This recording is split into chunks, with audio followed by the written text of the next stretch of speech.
بہت دور دراز سے آپ جو ہمارے اس علاقے میں اپنے وقت کے بلند پایا ولی حضرت قبلہ قاری صوفی عبداللطیف چشتی صابری رحمۃ اللہ تعالی علیہ کے پوتے جو تشریف لائے ہیں، میں ان کے نام سے واقف نہیں، معذرت خواہ ہوں۔ حضرت قبلہ سید صاحب نے تعارف کروایا۔ مجھ سے پہلے آپ سے مخاطب تھے ہماری سنی علماء کونسل کے ترجمان اعلیٰ معروف عالم دین حضرت علامہ محمد اقبال مدری صاحب، بانی اور سربراہ اعلیٰ جامعہ فیضان القرآن سکا کٹھا پنچ، حافظ ریاض صاحب مجھ سے پہلے آپ کے سامنے حاضر تھے۔ جتنے آپ لوگ یہاں پہ موجود ہیں، میں سب سے پہلے یہاں کی باغیور عوام کو، آپ سب لوگوں کو، اس مسجد شریف کی انتظامیہ کمیٹی کو مبارکباد پیش کرتا ہوں کہ حضرت قبلہ سید صاحب کے مقدس ہاتھوں سے شاید یکم رمضان کو یہاں سنگ بنیاد رکھا گیا اور آپ لوگوں نے اپنی غیرت ایمانی کا ثبوت پیش کرتے ہوئے بہت کم عرصے میں اس مسجد شریف کو تعمیر کر لیا اور آج باضابطہ طور پر یہاں اللہ کی بارگاہ میں سجدہ ادا کر کے اس مسجد شریف کا افتتاح ہو رہا ہے۔ بس اب آپ سب ایک مرتبہ بلند آواز سے بول دیجیے یا رسول اللہ، یا رسول اللہ۔ آپ سب انشاءاللہ بیدار انشاءاللہ تعالی۔ بس میں تھوڑی دیر آپ کے سامنے حاضر ہوں، اس کے بعد ہمارے قبلہ سید صاحب اور مہمان گرامی آپ کے سامنے آئیں گے۔ برادران اسلام، ہم خوش نصیب ہیں کہ ہم مسلمان ہیں، سب بولو الحمدللہ۔ اللہ کا شکر ہے کہ ہم اللہ تبارک و تعالی کے بندے اور اللہ کے نبی، اللہ کے حبیب سرور انبیاء جناب محمد رسول اللہ صلی اللہ تعالی علیہ وسلم کے امتی ہیں۔ اس نبی کے امتی ہیں ہم کہ جن کی امت میں امتی بننے کی تمنا انبیاء کرام علیہ السلام بھی کرتے رہ گئے۔ تو ہم پہ کتنا بڑا اللہ کا فضل ہے کہ اللہ تعالیٰ نے ہمیں اور آپ کو اس با اختیار اور شان والے نبی کا امتی بنایا۔ نبی پاک علیہ السلام جو دین اسلام لے کر کے آئے، وہ اسلام ایک مکمل ضابطہ ہے۔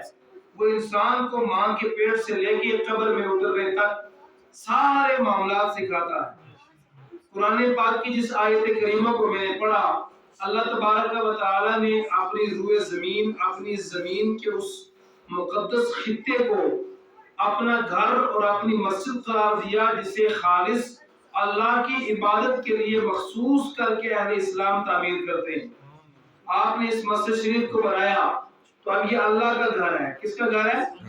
بولیے کس کا گھر ہے؟ یہ اللہ کا گھر ہے۔ اور اللہ تبارک و تعالی اپنی مسجدوں کے متعلق فرماتا ہے وَأَنَّ الْمَسَاجِدَ لِلَّهِ، اللہ فرماتا ہے ساری مسجدیں اللہ کی ہیں۔ مسجدیں ساری کس کی ہیں؟ اللہ کی ہیں۔ اللہ تبارک و تعالی کی یہ مسجد خدا کی عبادت کے لیے بن گئی۔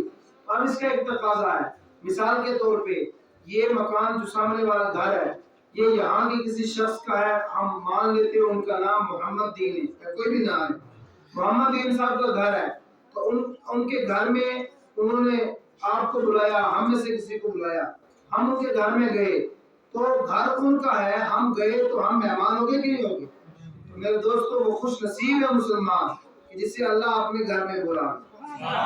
خوش نصیب ہے وہ مسلمان کہ جو مسجد میں آتا ہے اور مسجد میں آ کے اللہ کی بارگاہ میں سجدہ کرتا ہے، خدا قدوس کی عبادت کرتا ہے۔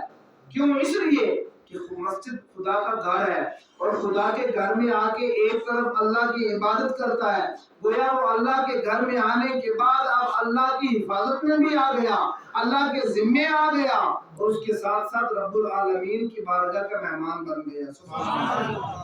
مسجد تو بنا لی پر گھر میں ایمان کی حرارت والوں نے، من اپنا پرانا پاپی تھا برسوں میں نمازی بن نہ سکے۔ آپ نے مسجد بنائی، سریہ دیا ہوگا، سیمنٹ دی ہوگی، یہ جناب والا یہاں چنائی کی ہوگی، مستری نے کام کیا ہوگا، ہمارے یہاں کے باغیور مسلمانوں نے، نوجوانوں نے، بچوں نے، بزرگوں نے، آپ سب نے اس مسجد کے اندر کام ضرور کیا ہوگا۔ مسجد تو آپ نے بنا لی، ابھی آپ اس کی تزئین کریں گے، ابھی آپ اس کو سجائیں گے، عالیشان لکڑ لگائیں گے، نیچے اس کے بہترین فرش بچھائیں گے، خوبصورت ترین مسجد اگر آپ نے بنا لی، لیکن اگر یہاں کے مسلمان نے آ کے خدا کے اس گھر میں نماز نہ پڑھی تو اس مسجد کو بنانے کا کوئی فائدہ بولیے کوئی فائدہ نہیں ہے۔ برادران ملت اسلامیہ جو ہمارے بچے یہاں بیٹھے ہیں، نوجوان بیٹھے ہیں، میری آپ سے گزارش ہے کہ آؤ خدا کے دین کی طرف۔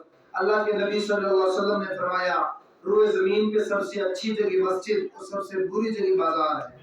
سب سے اچھی جگہ مسجد ہے، بولو سبحان اللہ۔ آپ نے یہاں مسجد بنائی، اب آپ نے یہ کام کرنا ہے کہ صرف بنا کر کے مولوی صاحب کے امام صاحب کے حوالے نہیں کر دینی کہ آپ ٹھیکہ دے دیا مولوی صاحب کو۔ ہمارا کام تو مسجد بنانا تھا، ہمارا کام چندہ دینا تھا، ہمارا کام سیمنٹ دینا تھا، ہمارا کام ٹین دینا تھا، ہمارا کام کرنا تھا۔